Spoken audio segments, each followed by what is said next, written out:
Hello everyone. तो बीटीटीएच के पिछले पार्ट में हमने देखा था बैटल के दौरान मास्टर याओलाओ संभाल रहे होते हैं टियानमिंग और सेकंड टियानजुन गुयू को। वहीं पर मेड्यूसा, क्विंगलिंग और लिटिल फेरी डॉक्टर तीनों मिलकर संभाल रहे होते हैं थर्ड टियानजुन को। और बैटल के स्टार्टिंग में मास्टर याओलाओ दोनों ही बैंशिंग लेवल के वॉरियर के साथ भारी पड़ रहे होते हैं। और इसी टाइम के दौरान हमें वो कमरा दिखाया जाता है जहाँ पर शोयान 2 साल से कल्टीवेट करता आ रहा है और उस दरवाजे पर बहुत सारे क्रैक लाइन भी अपीयर हो जाते हैं। और मास्टर याओलाओ एंड में जब मरने के पगार पर आ गए थे, इनफैक्ट कोई मेड्यूसा तक मरने के पगार पर आ गई थी, उसी टाइम पर एंट्री होता है हमारा शोयान का। आई मीन वो अपने कल्टीवेशन से चक जाता है। उसके बाद वो उन तीनों का मार मार के मोर बना देता है। और हमको तो पता ही है अभी के लिए शोयान है दाओशिंग लेवल का वॉरियर, मतलब 11th लेवल का वॉरियर। सिर्फ एक बड़ा बॉर और शोयान सीधे गॉड बन जाएगा, आई मीन दाऊदी बन जाएगा। और ये चीज को जानने के बाद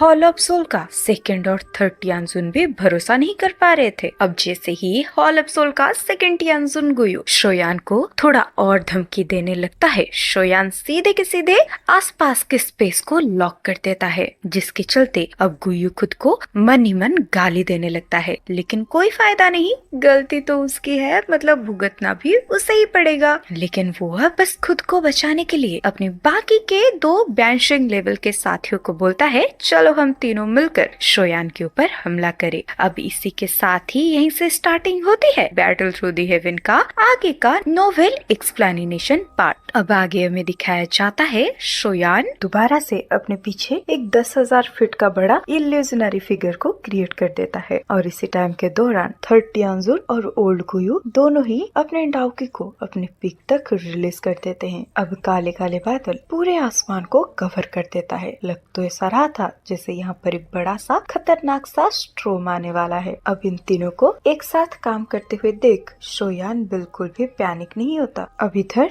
टियानमिंग और गुयू चिल्लाकर बोलते हैं प्रोफाउंड स्काई, ब्लड पाम और 10,000 सोल हेवन लॉक। अब ये दोनों अटैक काफी स्पीडली शोयान की तरफ मूव करने लगते हैं। अब इतना ज्यादा दो टेरिफाइंग हमले को अपने सामने आते हुए देख शोयान अपने हाथ को हवा में लेता है और वो कहता है, जब मैं ब्रेक थ्रू कर रहा था तब मैंने इस चीज को कॉम्प्रिहेंड किया है और दाओशिंग लेवल पर ब्रेक थ्रू करने के बाद मैं तुम दोनों की जान को इस टेक्निक के सैक्रिफाइस के रूप में यूज करूंगा। अब ये बोलते ही शोयान अपने बॉडी में से 4 हेवनली फ्लेम को रिलीज करता है और वो चारों ही फ्लेम काफी स्पीडली रोटेट होने लगता है। अब पलक झपकते ही वो चारों फ्लेम्स मिलकर 1000 फीट के फायर क्लस्टर में ट्रांसफर हो जाते हैं और वो रिंग लगातार घूमने लगती है। और ये रिंग के अंदर का जो हिस्सा होता है वो ब्लैक होता है और बेसिकली ये एक रिंकैनिशन की फीलिंग देती है। अब ये रिंग शोयान के हाथ पर फॉर्म होती है। अब शोयान जैसे ही उस रिंग को हल्का सा पुश करता है, वो धीरे से जाकर वो दोनों पावरफुल हमले से कोलाइड हो जाता है। अब शोयान कहता है,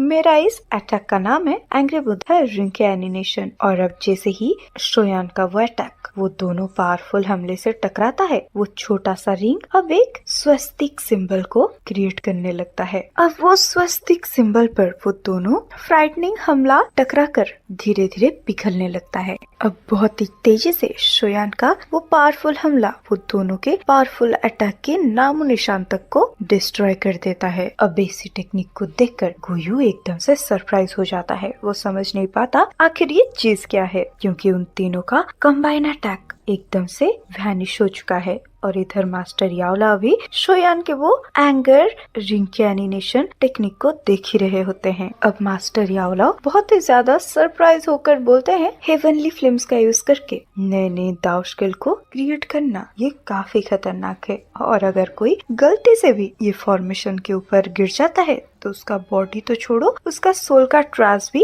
डिस्ट्रॉय हो जाएगा। और ये लड़के के अंदर से आने वाले सरप्राइजेस कभी भी बंद नहीं होते। इस टाइम पर शोयान अपनी जगह पर अपने दोनों हाथों को पीछे करके काफी कामली खड़ा हुआ था और सामने गुयू का चेहरा एकदम डर से भरा हुआ था। और ये तीनों समझ गए थे ये तीनों मिलकर भी शोयान का एक बाल भी बाका नहीं कर सकते। तो अब गुयू चिल्लाकर बोलता है, ये बंदा थोड़ा ज्यादा ही स्ट्रॉन्ग है तो अब हमें जैसे तैसे करके यहाँ से बस भाग के जाना पड़ेगा। ये बोलते ही गुयू खुद पहले पीछे मुड़कर रे ऑफ लाइट में ट्रांसफर होके भागने लगता है और उसके पीछे से थर्ड टियानजुन और टियानमिंग गुयू को ही फॉलो करने लगते हैं। अब ये तीनों को दुम दबा के भागते हुए देख प्रोफाउंड रिवर अलायंस के एक्सपर्ट्स एकदम से डर सा जाते हैं। अब वो लोग भी इन तीनों को फॉलो करने लगते हैं। अब प्रोफाउंड रिवर अलायंस के सारे एक्सपर्ट्स को फॉलन स्टार पवेलियन से बाहर जाने की कोशिश करते हुए देख शोयान बस हल्की आवाज में कहता है रोटेट। अब शोयान जैसे ही ये बोलता है आसमान से एक ब्लैक कलर का लेजर लाइट शूट होता है और वो जैसे ही जमीन पर टच होता है वो बहुत ही जल्दी गुयू को पकड़ लेता है और प्रोफाउंड रिवर अलायन के कुछ अनलगी लोग इंस्टेंट ही डिस्ट्रॉय हो जाते हैं। अब इतने सारे लोगों को एक्सप्लोड होते हुए देख गुयू चिल्लाकर बोलता है आखिर ये चीज क्या है? और जो लोग ये लाइट पिलर के पास हो जल्दी से इससे दूर हो जाओ। अब ओल्ड डेमन टियानमिंग सोचता है पता नहीं कितने साल हो गए मुझे से मरने के भय को सेंस करते हुए और स्पेशली जब से मैं बैंशिंग क्लास पर अपग्रेड हुआ हूँ तब तो मैं जैसे ये फीलिंग को भूल सा ही गया था। अब गुयू ये सारी बातों को सोचना बंद करता है और वो नजर देता है उसके बॉडी के जो टाउकी है वो भी धीरे धीरे डिसइंटीग्रेट हो रहे हैं जिसको फिल करके गुयू का एक्सप्रेशन चेंज होने लगता है। अब वो अपने पूरे टाउकी को अनरिलीज करके उस ब्लैक पिलर से दूर जाने की कोशिश करने लगता है। अब इन तीनों को दोबारा से एस्केप करते हुए देख शोयान चिल्लाकर बोलता है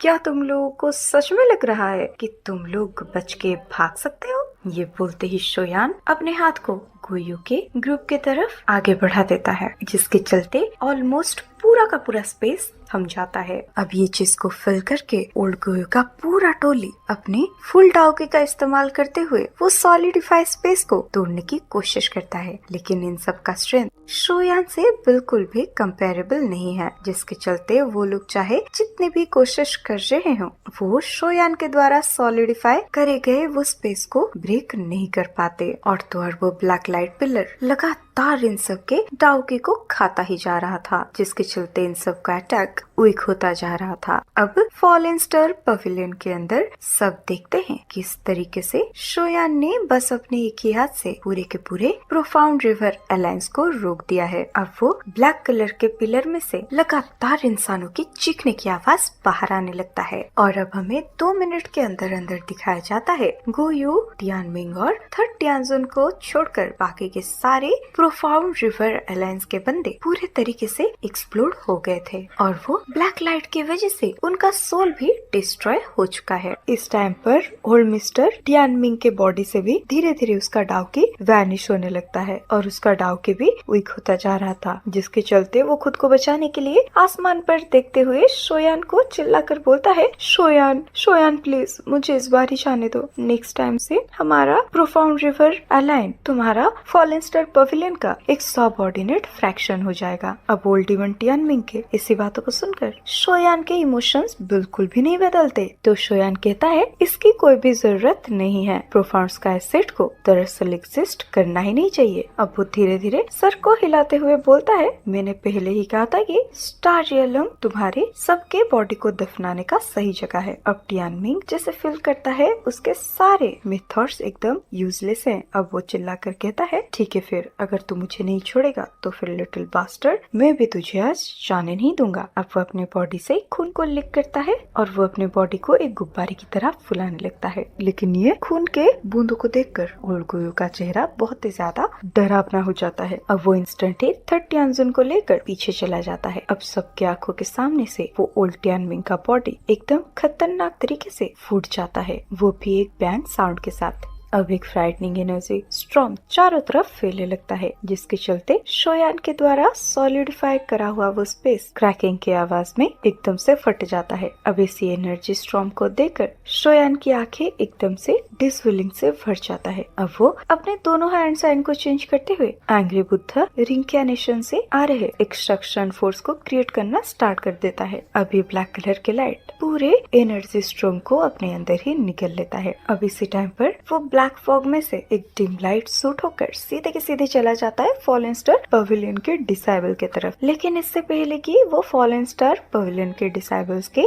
आसपास भी पहुंच पाता स्पेस वहीं पर ही थम जाता है। इसी टाइम पर शोयान हंसकर बोलता है, तुम्हारी ये ट्रिक्स मेरे सामने बिल्कुल ही यूजलेस है। अब शोयान के रिंकियानेशन फ्लेम में से एक छोटी सी लाइट सेपरेट होती है और वो इंस्टेंट ही वो रोशनी को सराउंड कर लेता है। अब उस लाइट क्लस्टर के अंदर से लगातार चीखने की आवाज बाहर आने लगती है, लेकिन अगले ही पल वो आवाज जैसे कहीं पर गायब सा हो जाता है और इस टाइम पर फॉलन स्टार पवेलियन के सारे डिसाइबल्स के फेस पूरे तरीके से पसीने से कवर हो जाते हैं। अब जब हल्की सी रोशनी डिसइंटीग्रेट होता है, सब समझ जाते हैं कि एक लाइट लेवल के वॉरियर का जान जा चुका है। खैर ये सारी चीजें जब चल रहा था, वो ब्लैक लाइट पिलर में से दो ब्लरी फिगर बाहर आते हैं और ये होते हैं गुयू और थर्ड टियानजुन, और ये दोनों टियानमिंग के मौत का फायदा उठाकर फॉलन स्टार पवेलियन से बाहर जाने की कोशिश करने लगते हैं। तो इन दोनों को इस तरीके से भागते हुए देख शोयान की आंखें आइसी कोल्ड हो जाती है। तो वो अपने बॉडी को मूव करके एक ही सेकंड में इन दोनों के पीछे प्रकट हो जाता है और वो अपने दोनों हाथों को आगे बढ़ा देता है। लेकिन शोयान की ऐसी छोटी सी मूव की वजह से गुयू और थर्ड टियानजुन इस चीज को डिस्कवर करके शॉक में चले जाते हैं कि इनका बॉडी बिल्कुल भी हिल नहीं पा रहा। अब शोयान के हाथों को अपने तरफ आगे आते हुए देख गुयू खुद को बचाने के लिए इंस्टेंट ही थर्ड टियानजुन को अपने सामने लाकर शोयान की तरफ आगे पुश कर देता है और इसी फोर्स का इस्तेमाल करते हुए वो पीछे चला जाता है। अब शोयान का आगे बढ़ रहा पंच जैसे ही थर्ड टियानजुन के बॉडी के कांटेक्ट में आता है, वो थर्ड टियानजुन की बॉडी एकदम से रेड कलर में ट्रांसफर हो जाता है, जिसकी वजह से थर्ड टियानजुन चिल्लाने की कोशिश करने लगता है, लेकिन उसके मुंह से चिल्लाने की आवाज बाहर आने से पहले ही उसका बॉडी फ्लेम की वजह से फट जाता है। अब शोयान की इसी टेरिफाइंग स्ट्रेंथ को देखकर गोयू एकदम से बौखला जाता है और अब गोयू अपने मन ही मन बहुत ही ज्यादा रिग्रेट फील करते हुए बड़बड़ाने लगता है, एक सेड को ग्रो करने देना ये बहुत ही ज्यादा डेंजरियस है, क्योंकि अगर मुझे पहले से पता होता कि आज का ऐसा दिन आने वाला है तो फिर मैं इस लड़के को पहले से ही एलिमिनेट करने की पूरा कोशिश कर दिया होता। और वैसे भी 2 साल पहले एंशिएंट वेस्टर्न रीजन में मेरे पास शोयान को कैप्चर करने का मौका था, तो अगर उस टाइम पर मैंने ये कर दिया होता तो फिर आज का ये दिन मुझे देखना ही नहीं पड़ता। अब इधर शोयान एक ही फ्लैश में गुयू के सामने अपीयर हो जाता है। अब गुयू को शोयान कहता है, मुझे लगता है अब तुम्हें वही थर्ड टियानजुन के साथ उसके पास ही होना चाहिए। ये बोलते ही शोयान अपने हाथों को आगे बढ़ा देता है और गुयू जैसे ही शोयान का वो लंबा सा हाथ को अपने तरफ आते हुए देखता है, उसका पूरा बॉडी ट्रम्बल होने लगता है। लेकिन उससे पहले कि शोयान इस गुयू को टच भी कर पाता, साइड का स्पेस डिस्ट्रॉय हो जाता है और उस स्पेशल क्रैक में से एक सूखा हुआ हाथ लाइटनिंग स्पीड से बाहर आता है। अब इस मॉन्स्टरियस हैंड को बाहर आते हुए देख शोयान चिल्लाकर बोलता है, सोल पैलेस का एक डाउशिंग, तो क्या ये बंदा मेरे सामने खुद को रिवील करने वाला है? और वो ब्लैक कलर की आर्म इतना ज्यादा सूखा होता है कि उसको देखकर ऐसा लगता है बस हड्डियों के ऊपर कुछ ब्लैक कलर का स्किन किसी ने चढ़ा दिया है और वो स्किन के ऊपर कुछ अजीबोगरीब दिखने वाले ब्लैक कलर के लाइंस होते हैं, जिसके अंदर से और भी ज्यादा डेंस ब्लैक कलर का ऑरा रिलीज हो रहा था। अब इस आर्म की यहाँ पर अपीयर होने से पूरा आसमान भी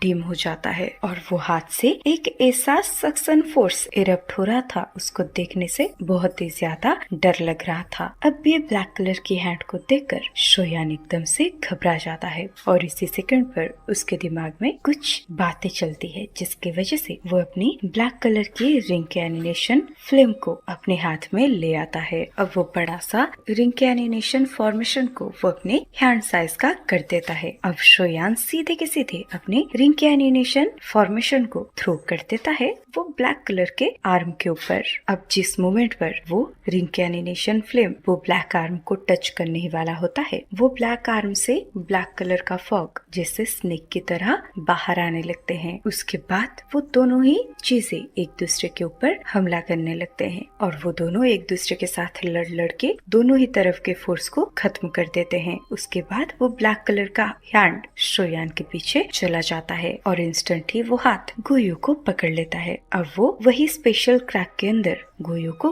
खींच लेता है, लेकिन ये चीज को देखकर शोयान और भी ज्यादा गुस्सा हो जाता है, जिसके चलते वो चिल्लाकर बोलता है, तो गुयू क्या तुम यहाँ से जाना चाहते हो? अब ये बोलकर शोयान अपने कदमों को थोड़ा सा और आगे लेकर लाइटनिंग स्पीड से अपनी उंगलियों को यूज करता है और उसकी उंगलियां जैसे ही गुयू के ऊपर प्रेस होता है, गुयू का पूरा स्किन ब्लास्ट होने लगता है। अब गुयू के पूरे बॉडी को वो जो पावरफुल डाउकी ने कवर करके रखा था, जो होता है वो ब्लैक हैंड का, वो बिल्कुल भी शोयान के फ्लेम के आगे टिक नहीं पाती, जिसके चलते अब गुयू के बॉडी में कई सारे होल्स हो जाते हैं, जिसके चलते अब गुयू चीखने लगता है। अब गुयू का इतना ज्यादा मिजरेबल आवाज को सुनकर शोयान बोलता है कि तुम्हें यहीं पर ही रहना पड़ेगा। अब शोयान का हाथ एक थंडरबोल्ट की तरह गुयू की तरफ आगे बढ़ जाता है। अब शोयान को गुयू की जान के पीछे जाते हुए देख वो ब्लैक कलर हैंड की इल्डरली आवाज बाहर आती है, जो कहता है, तुम यंग जनरेशन की मेंबर कुछ ज्यादा ही आजकल एरोगेंट बिहेव कर रहे हो। अब इसी टाइम पर वो ब्लैक कलर का हैंड गुयू की बॉडी को पकड़कर काफी स्पीडली पीछे खींच लेता है और इसी टाइम के दौरान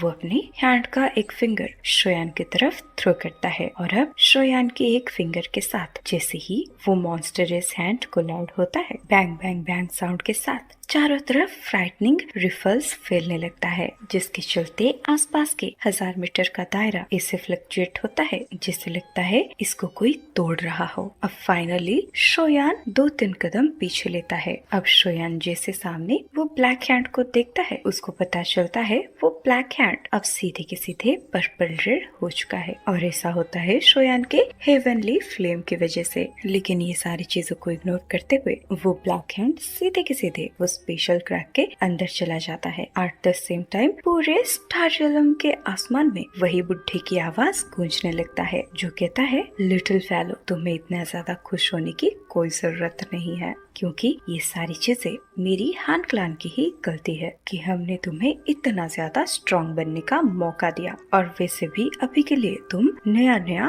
ताओशेंग लेवल पर ब्रेक थ्रू हुए हो। लेकिन इसका मतलब ये नहीं कि अब हमारा हान क्लान तुमसे डरने लगा है और अगर तुम अपने पिताजी छाई चांग को रेस्क्यू करना चाहते हो तो फिर तुम्हें हान क्लान ही आना होगा और वहाँ पर मैं तुम्हारा इंतजार करूँगा। अब ये सुनने के बाद शोयान उस जगह पर देखने लगता है जहाँ पर वो स्पेशल क्रैक अपीयर हुआ था और वो अब चिल्लाकर बोलता है, तुम बिल्कुल भी चिंता मत करो, मैं काफी जल्दी हान क्लान में अपने पाँव को रखने वाला हूँ। चाहे शोयान इसे बोल रहा हो, लेकिन वो भी हान क्लान के फ्राइटनिंग स्ट्रेंथ के ऊपर बिल्कुल भी डाउट नहीं करता और भले ही वो अभी के लिए डाओशिंग लेवल मतलब 11th लेवल पर अपग्रेड कर चुका हो, लेकिन इसका मतलब ये नहीं कि वो ऐसे केयरलेस एक्ट करेगा, क्योंकि पहले उसके एंसेस्टर शाओजुआन जिनका स्ट्रेंथ पीक डाओशिंग पर था, उन्हें भी हान क्लान के मेंबर्स के सामने अपनी जान गंवानी पड़ी थी। वहीं पर अभी के लिए शोयान तो बस एक 1 स्टार डाओशिंग है, तो वो आखिर ऐसी गलतियां कैसे कर सकता है। और अभी के लिए शोयान के मुंह से ये सारी बातों को सुनने के बाद हान क्लान का वो डाओशिंग लेवल का वॉरियर गुस्सा हो जाता है और वो चिल्लाकर बोलता है, हाँ शोयान, ये सब तुम्हारा बस घमंड से भरी हुई बातें हैं और अभी के लिए अगर मुझे कोई चीज रोक नहीं रही होती तो फिर मैं यहाँ पर पर्सनली आकर तुम्हारा ये घमंड तोड़कर तुम्हें हमेशा हमेशा के लिए खत्म कर देता, जिसके चलते हमारे हान क्लान के फ्यूचर प्रॉब्लम को मैं रोक पाता। इसी टाइम पर शोयान दिखता है वो स्पेशल क्रैक में से और कोई भी आवाज नहीं आता और वो स्पेशल क्रैक पूरे तरीके से डिसअपियर हो जाता है। लेकिन जाते जाते पूरे फॉलन स्टार आसमान पर और एक आवाज गूंजने लगता है, जो कहता है, शोयान, चाहे तुम कुछ भी कर लो, एंड में जाकर तुम्हें हमारे हान क्लान का कैदी बनना ही होगा और यही चीज तुम्हारे एंसेस्टर के भाग्य में था और यही चीज तुम्हारी भी भाग्य में है। अब धीरे धीरे इस आवाज को टीम होते हुए देख शोयान मन ही मन सोचता है, सच में ये हान क्लान के बंदे बहुत ही ज्यादा अनप्रेडिक्टेबल हैं, क्योंकि मैंने पहले से ही ये स्टारजलम की स्पेस को लॉक कर दिया था, लेकिन उसके बावजूद भी ये टियानमिंग ने खुद को सेल्फ डिस्ट्रक्ट करके वो स्पेशल सिल को तोड़ दिया और अगर ऐसा नहीं हुआ रहता तो फिर वो हॉल ऑफ सोल का डाउसर का बंदा गुयू को बचा नहीं पाता। शायद ये जो ओल्ड डेमन हान क्लान का भी आया था वो 1 स्टार डाओशेंग के पीक लेवल पर होगा और ये शायद हॉलअपसोल का फर्स्ट टियानजुन ही होगा। और मैं आप सबको बता दूं, अगर कल्टीवेशन की बात की जाए तो फिर शोयान हान क्लान के वो ओपोनेंट बंदे से थोड़ा वीक है, लेकिन शोयान अगर अपनी हेवनली फ्लेम का इस्तेमाल करता है तो फिर उसको सोल पैलेस का वो डाओशेंग वॉरियर के साथ फाइट करने में ज्यादा कुछ प्रॉब्लम नहीं होगा। अब दोबारा से शोयान मन ही मन बात करने लगता है, जबकि अब मैं डाओशेंग लेवल पर ब्रेक थ्रू कर चुका हूँ, तो सोल पैलेस के बंदे अब मुझे पहले की तरह इग्नोर बिल्कुल भी नहीं करने वाले। और अगर उनको मेरे पीछे कोई भी चाल चलनी होगी, वो पक्का एक ट्रू एक्सपर्ट को ही डिस्पैच करेंगे। अब ये सब सोचने के बाद शोयान का ध्यान जाता है फॉलन स्टार पवेलियन की एल्डर्स और डिसाइबल्स के ऊपर। तो अब शोयान डीप आवाज में कहता है, सारे के सारे एल्डर्स अपने अपने ड्यूटीज पर वापस लौट जाएं और यहाँ पर फैला हुआ ये रायता को जल्दी से साफ करो, और जो लोग इंजर्ड हो चुके हैं उन्हें काफी जल्दी से रिकवरी करना होगा। और सारे के सारे डिसाइबल्स अपनी यूजुअल एक्टिविटीज में लग जाओ। लेकिन गाइस, मुझे और एक डिसाइबल की फेस दिखाई नहीं दे रही जिसने की शोयान को अपनी टीचर माना था। हाँ वही, और वो लड़की तो शोयान को अपनी क्रश मानती थी, लेकिन पता नहीं अब जब वो मेड्यूसा और शाओ शाओ को देख रही होगी कौन सी कोने में रो रही होगी, इसलिए शायद ऑथर ने उसके बारे में कुछ भी जिक्र नहीं किया। और इधर शोयान की ऐसी ऑर्डर्स को सुनकर सारे एल्डर्स रिस्पेक्टफुल तरीके से अपने सर को हाँ में हिलाते हैं। अब शोयान सारे एल्डर्स को अपने अपने काम में लौटा देने के बाद दोबारा से उस स्टोन के ऊपर अपीयर होता है, जहाँ पर master याओलाओ, medusa, little fairy doctor और क्विंगलिंग प्रेजेंट थे। और वो भी वहाँ पर प्रेजेंट होकर सबको बोलता है कि सबका हालत अब मुझे थोड़ा सा अच्छा दिख रहा है, लेकिन काइलिन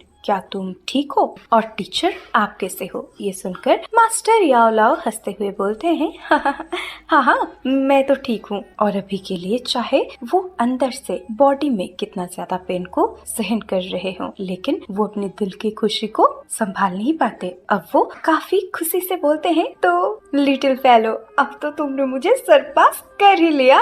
और गाइस, हमें तो सही से पता है, जब मास्टर याओलाओ शोयान से मिले थे तब शोयान शाओ क्लान का बस एक ट्रस्ट था जिसको लोग कचरे से भी बदतर समझते थे। लेकिन वही लड़का अपने स्ट्रेंथ पर रिलाय करते हुए आज पूरे टाओ के कॉन्टिनेंट का एक अल्केमिस्ट गुरु और पीक एग्जिस्टेंस बन चुका है। और वही लोग जो इसको शोयान को ट्रस्ट बोलते थे, अब वो शोयान के सामने रद्दी बराबर हैं। इसी टाइम पर मास्टर याओलाओ शोयान की तरफ देखते हुए बोलते हैं, तुम्हारे और गुयू के बीच में इंटरवेन करने वाला वो सोल पैलेस का दाओशेंग होगा, राइट? ये सुनकर शोयान अपने सर को धीरे से हाँ में हिलाता है। अब शोयान बोलता है, लेकिन पता नहीं क्यों वो एक्सपर्ट खुद को रिवील ही नहीं किया, और अगर वो एक्सपर्ट खुद को रिवील करता तो उसके और मेरे बीच में काफी ज्यादा मिजरेबल फाइट होती। लेकिन सबसे ज्यादा सरप्राइजिंग बात तो ये है, वो दाओशेंग वॉरियर ने सिर्फ गुयू को रेस्क्यू करना ही चुना। अब काफी टाइम तक कुछ सोचने के बाद मास्टर याओलाओ कहते हैं, लगता है उसको कोई ना कोई चीज तो रोक रहा था। अब टॉपिक को चेंज करते हुए शोयान बोलता है, खैर हमें पहले हॉल पर वापस लौटना चाहिए, फिर आप सब मुझे बताना कि पिछले 2 सालों में यहाँ पर क्या क्या हुआ है। ये सुनकर याओलाओ अपने सर को हाँ में हिलाते हैं। उसके बाद वो शोयान की हाथ का सहारा लेकर खड़े होते हैं। उसके बाद उनका पूरा टोली फॉलन स्टार पवेलियन के मेन हॉल की तरफ जाने लगता है। अब सीन चेंज होकर आता है मेन हॉल के ऊपर। अब मास्टर याओलाओ 2 साल के अंदर जो कारनामे सेंट्रल पुलिस में हुआ है वो बताने लगते हैं शोयान को। अब जब शोयान को पता चलता है profound sky set, ice river valley जैसे फ्रैक्शंस एक दूसरे के साथ मिलकर प्रोफाउंड रिवर लाइंस को फॉर्म किया था, वो बहुत ही ज्यादा गुस्से में आ जाता है। इसी टाइम पर मास्टर याओलाओ कहते हैं, आज तुम्हारे हाथों से ओल्ड मास्टर टियानमिंग का मौत हो चुका है, और तो और जो भी प्रोफाउंड रिवर लाइंस के एक्सपर्ट्स हैं और यहाँ पर आए थे वो यहाँ से स्टार रियलम से बाहर नहीं जा पाए, उन सब की मौत हो गया, जिसके चलते दोबारा से ये प्रोफाउंड रिवर लाइन हमारे ऊपर बिल्कुल भी खतरा नहीं होने वाला। लेकिन अगर हम इस सब का बदला नहीं लेते हैं तो फिर लोग हमारे ऊपर बुल्ली करेंगे, हमें कमजोर समझेंगे। इस वजह से जैसे ही फॉलन स्टार पवेलियन का मामला थोड़ा सा कंट्रोल होता है, मैं पर्सनली अपने ग्रुप को लेकर उन सारे ग्रुप के ऊपर हमला करूंगा जिन्होंने प्रोफाउंड रिवर लाइन्स को ज्वाइन किया था। क्योंकि अगर शोयान तुम सही टाइम पर रिट्रीट से वापस नहीं आते तो फिर प्रोफाउंड रिवर लाइन के हाथों से हमारा फॉलन स्टार पवेलियन हमेशा हमेशा के लिए डिस्ट्रॉय हो जाता। लेकिन ये सब सुनने के बाद शोयान अचानक से बोलता है, भले ही अभी के लिए प्रोफाउंड रिवर लाइन हमारे लिए खतरा नहीं है, लेकिन ये हान क्लान हमारे ऊपर हमेशा नजर गड़ाए बैठे हैं और वो हमारे लिए खतरा है। तो इस खतरे को टालने के लिए हमें प्रोफाउंड स्काई सेट से कुछ सीख लेकर हमें अपना एक अलायंस क्रिएट करना ही होगा। अब ये बात को सुनकर उस हॉल में प्रेजेंट हुए सारे बंदे शोयान के इस आइडिया पर हामी भरते हैं। अब शोयान आगे सॉफ्टली बोलता है, अगर हम हान क्लान को छोड़ भी दें, ये जो हॉल ऑफ सोल की स्ट्रेंथ है वो भी हमारे पवेलियन से काफी ज्यादा स्ट्रॉन्ग है, और जबकि हम दोनों फ्रैक्शंस के बीच में गंदे तरीके से दुश्मनी मोल ले चुके हैं, तो कभी भी वो लोग बैटल का अनाउंसमेंट कर सकते हैं। और जिस तरीके की हमारे फॉलन स्टार पवेलियन का अभी का स्ट्रेंथ है, टाइम आने पर हम लोगों की हार जाने की चांसेस ज्यादा है। इस वजह से अगर हम सोल पैलेस के बंदों के साथ फिर लड़ना चाहते हैं, हमें एक अलायंस को क्रिएट करना ही होगा। ये सुनकर मेडुसा बोलती है, लेकिन ये आखिर आसान कैसे हो सकता है, क्योंकि हॉल ऑफ सोल कुछ ज्यादा ही पावरफुल है, तो आखिर हमारे अलावा उनका विरोध कौन ही करना चाहेगा। ये सुनकर शोयान एक मिस्टीरियस स्माइल देते हुए कहता है, जबकि हॉल ऑफ सोल इतना ज्यादा पावरफुल है, हमें इसी चीज का ही फायदा उठाना पड़ेगा, क्योंकि हॉल ऑफ सोल के एक्सपर्ट्स ने सोल को कलेक्ट करने के लिए ना जाने कितने सारे लोगों को परेशान किया है, और इसका एक एग्जाम्पल बिल टावर ही है। उनके हॉल ऑफ सोल से नफरत हड्डियों तक चली गई है, और अगर वो लोग सोल पैलेस के स्ट्रेंथ से नहीं डरते तो फिर शायद वो लोग पहले से ही बैटल कर चुके होते। और वैसे भी हॉल ऑफ सोल को पावरफुल सोल्स को इकट्ठा करना बहुत पसंद है, और सबसे पावरफुल सोल्स अल्केमिस्ट की होती है, जिसके चलते पिछले कई सालों से ना जाने कितने सारे अल्केमिस्ट हॉल ऑफ सोल के द्वारा मारे गए हैं। और ये सारे हमले के बारे में बिल टावर को अच्छे से पता है, लेकिन हॉल ऑफ सोल के टेरिफाइंग पावर्स की वजह से वो ये सब अत्याचार को अभी तक सहते आ रहे हैं। ये सुनकर अब लिटिल फेरी डॉक्टर कहती है, ये बात तो सही है कि सोल पैलेस के बंदे बहुत ही ज्यादा स्ट्रॉन्ग है, लेकिन जो बिल टावर के तीनों जॉइंट एल्डर्स हैं, उनकी स्ट्रेंथ तो सिर्फ दाउजन की बिग की है, तो फिर ऐसे स्ट्रेंथ हॉल ऑफ सोल के सामने क्या ही खतरा बनेगा। ये सुनकर मास्टर याओलाओ बोलते हैं, वो तो बिल टावर का बस आउटर स्ट्रेंथ है, और अगर उनके पास बस इतू सी चुंदू सी स्ट्रेंथ होती तो फिर पूरे डाउ के कॉन्टिनेंट में ये बिल टावर कैसे पूरे कॉन्टिनेंट के अल्केमिस्ट के दिलों में एक होली ग्राउंड बना रहता। और आखिर बिल टावर हॉल ऑफ सोल के बराबर क्यों खड़ा हो पा रहा है। और तो और इन 2 सालों में जब शोयान रिट्रीट पर गया था, उस ओल्ड फेलो जुआन कोंगजी ने फाइनली बैंशिंग क्लास पर ब्रेक थ्रू कर लिया है, और भले ही उसका स्ट्रेंथ बैंशिंग लेवल की इनिशियल लेवल पर हो, लेकिन उसका सोल स्ट्रेंथ डेफिनेटली राइज हो चुका है। अब ये सुनकर शोयान बहुत ही ज्यादा सरप्राइज होते हुए बोलता है, अच्छा तो एल्डर जुआन कोंगजी ने बैंशिंग लेवल पर खुद को अपग्रेड कर ही लिया। अब शोयान सबके सामने बोलता है, एक बार मैंने एल्डर जुआन कोंगजी के मुंह से सुना था कि बिल टावर के तीनों जॉइंट हेड्स ने एक बार हॉल ऑफ सोल की चीफ के साथ फाइट करी थी, लेकिन ये जो हॉल ऑफ सोल की सेकेंड टियानजुन की स्ट्रेंथ है, वो तो पहले से ही बैंशिंग लेवल पर पहुंच चुका था, तो फिर हॉल ऑफ सोल का वो mysterious chief definitely old Q से स्ट्रॉन्ग ही होगा। तो फिर आखिर जुआन कोंगजी और बाकी के 2 एल्डर्स ऐसी स्ट्रेंथ से डील कैसे किए। अब शोयान की बातों को सुनकर मास्टर याओलाओ हंसने लगते हैं। अब वो कहते हैं ये तो तुमने सही बोला, लेकिन तुम्हें भी पता होना चाहिए कि वो लोग हॉल ऑफ सोल के चीफ के रियल बॉडी के साथ फाइट नहीं किए थे, बल्कि वो तो बस हॉल ऑफ सोल के चीफ का एक सोल का फ्रैगमेंट होता है। लेकिन उसके बावजूद भी बिल टावर के तीनों जॉइंट एल्डर्स को उनके सामने हारना पड़ा। और हाँ शोयान, आगे कोशिश करना तुम उन तीनों के बारे में, ये मैटर के बारे में बात ना करो, वरना वो फालतू में ही गिलस जाएंगे। I mean, sorry embarrassment feel करेंगे गाइस। प्लीज। अब इसी टाइम पर मास्टर याओलाओ सीरियस होकर लिटिल फेरी डॉक्टर की तरफ देखते हुए बोलते हैं, कोई ऑर्डिनरी इंसान बस पिल टावर के बारे में जानता है, लेकिन किसी को पता नहीं है कि पिल टावर के अंदर एक छोटा सा पिल टावर है और इससे बहुत लोग नहीं है जो ये स्मॉल पिल टावर के अंदर एंटर भी कर सकते हैं।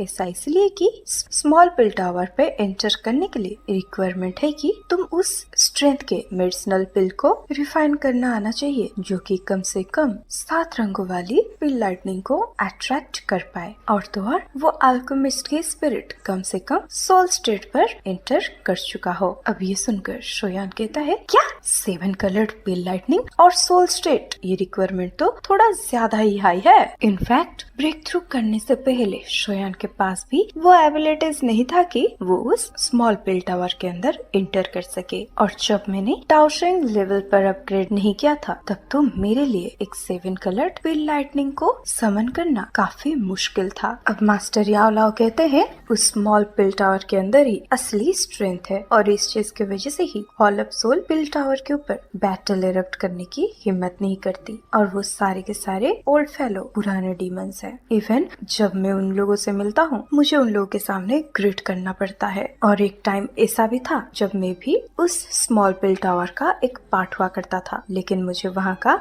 नेचर बिल्कुल भी पसंद नहीं आया, जिसकी वजह से मैंने उस जगह को ही छोड़ दिया। और वैसे भी उस स्मॉल पिल टावर के अंदर कुछ खास स्ट्रिक्ट रूल्स है नहीं, और उसके अंदर एंटर करना बहुत ही ज्यादा मुश्किल है, लेकिन उससे बाहर निकलना बहुत ही इजी। अब तुम लोग ही मुझे बताओ, जिस फ्रैक्शन को हान क्लान के साइड में ही रन किया जा रहा हो वो उतना ज्यादा मामूली कैसे हो सकता है आखिर? और शोयान, तुम मुझे जिस अलायंस के बारे में आइडिया दे रहे हो वो मुझे भी वर्केबल लग रहा है, क्योंकि पिल टावर और हॉल ऑफ सोल की रिलेशनशिप कितना ज्यादा खराब है तुम उसे इमेजिन भी नहीं कर सकते, और उस स्मॉल पिल टावर के सभी लोग हॉल ऑफ सोल से बिल्कुल ही नफरत करते हैं। ये सुनकर शोयान के फेस में एकदम से ग्लो ही आ जाता है, और अब वो कहता है, अच्छा तो ऐसा क्या? अब मास्टर याओलाओ शाय करते हुए बोलते हैं, जब पिल टावर अपने पीक में था तब उस टावर के हेड ने एक डिसाइबल को एक्सेप्ट किया था,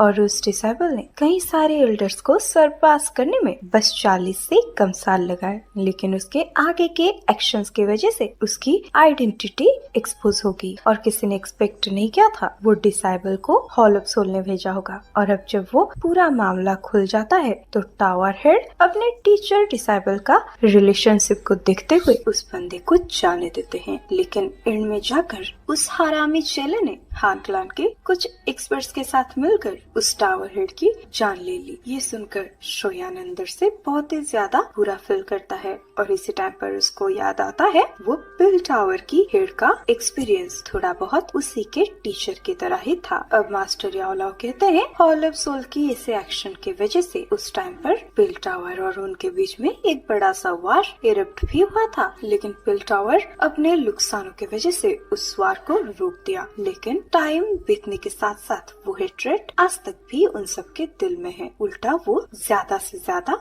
बढ़ गया है। इस वजह से हॉल ऑफ सोल के साथ फाइट करने के लिए फॉलन स्टार पवेलियन और पिल टावर के बीच में अलायंस क्रिएट हो सकती है। अब ये सुनकर शोयान की आंखों में चमक ही आ जाते हैं, क्योंकि उसको सही से पता है अगर उसके अलायंस में पिल टावर ज्वाइन कर लेता है तो फिर उसकी अलायंस की स्ट्रेंथ डेफिनेटली राइज होने वाला है, और अगर उस टाइम पर हॉल ऑफ सोल भी फॉलन स्टार पवेलियन पर हमला करना चाहे तब भी ऐसा करने से पहले उन्हें 1000 बार सोचना होगा। लेकिन शोयान की ये खुशी का एक्सप्रेशन देखकर मास्टर याओलाओ उसके पूरे सपने पर पानी फेरते हुए बोलते हैं, ओए इतना जल्दी खुश मत हो, भले ही वो स्मॉल पिल टावर हॉल ऑफ सोल से बहुत ही नफरत करता हो, लेकिन वो जिद्दी बुड्ढों से अलायंस को ज्वाइन करवाना ये नेक्स्ट टू इम्पॉसिबल है। और ये चीज को सुनने के बावजूद भी शोयान बिल्कुल मायूस नहीं होता, उल्टा वो बोलता है ये प्लान हमारा काम करता है कि नहीं वो हमें यहीं बैठकर डिसाइड नहीं करना चाहिए, उल्टा हमें एटलीस्ट हमारा पूरा कोशिश तो करना होगा ना। अब ये चीज को सुनकर मास्टर याओलाओ थोड़े टाइम के लिए सोच में पड़ जाते हैं, लेकिन थोड़े टाइम के बाद वो होश में आकर बोलते हैं, ठीक है फिर जैसे ही फॉलन स्टार पवेलियन का पूरा मैटर सेटल हो जाता है मैं तुम्हारे साथ पर्सनली पील टावर को विजिट करूंगा। ये सुनकर शोयान और भी ज्यादा खुश हो जाता है क्योंकि उसे सही से पता है उसके टीचर और पील टावर के बीच का रिलेशन बहुत ही ज्यादा डीप है और अगर उसके साथ मास्टर याओलाओ चाहते हैं तो उसका सक्सीड होने का चांसेस डेफिनेटली राइज हो सकता है। इसी टाइम पर मेड्यूसा गुरु और शेली के बीच में कूदते हुए बोलती है, अगर आप लोग चाहो हम पील टावर के अलावा फ्लावर सेट और बर्निंग फ्लेम वैली को भी ज्वाइन करवा सकते हैं क्योंकि उन दोनों का स्ट्रेंथ पूरे कॉन्टिनेंट से छुपा हुआ नहीं है। अब आगे आखिर क्या होने वाला है वो सब तो हम नेक्स्ट पार्ट में जानेंगे क्योंकि इसी के साथ ही यहीं पर खत्म होता है बैटल थ्रू द हेवन का आज का नोवेल एक्सप्लेनेशन पार्ट। तो चलो गाइस, आपको अगर वीडियो पसंद आई है तो वीडियो को फटाक से लाइक कर दो और एक प्यारी सी कमेंट भी कर दो। तो चलो गाइस, बाय बाय। और चाहते चाहते अगर आप चैनल में नए आए हो चैनल को सब्सक्राइब कर देना। बाय।